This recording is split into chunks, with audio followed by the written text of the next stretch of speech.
அனைவருக்கும் வணக்கம். இன்றைக்கி பனைங்கிழங்கு மாவு லட்டு எப்படி செய்கிறதுன்னு பார்க்கலாம். பனைங்கிழங்கு தேவையான அளவு எடுத்துக்கலாம். நான் ஒரு 5 கிழங்கு எடுத்துருக்கேன். நல்லா அலசிட்டு வேக வச்சு எடுத்துக்கணும். பனங்கிழங்கு வேக வைக்கிற அளவு ஒரு பாத்திரம் எடுத்துக்கலாம். அலசின கிழங்கு இதில் சேர்த்துறேன். குக்கரில் சேர்த்தும் வேக வச்சுக்கலாம். இனிப்புக்கு தேவையான அளவு கருப்பட்டி, கொஞ்சமாக சுக்குத்தூள், கொஞ்சம் ஏலக்காய் தூள் நல்லா வேக வச்சு எடுத்துக்கணும். இதோட அந்த நாரை உரித்து எடுத்துக்கணும்.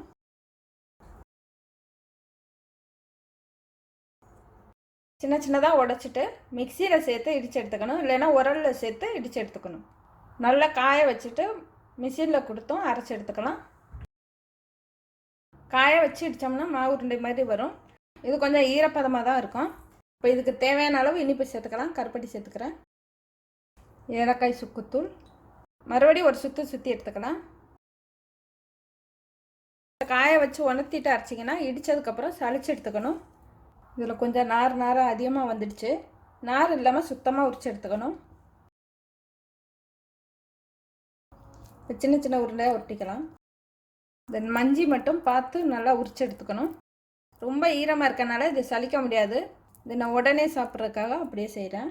இப்போ பனங்கிழங்கு மாவு லட்டு ரெடி ஆயிடுச்சு. நன்றி.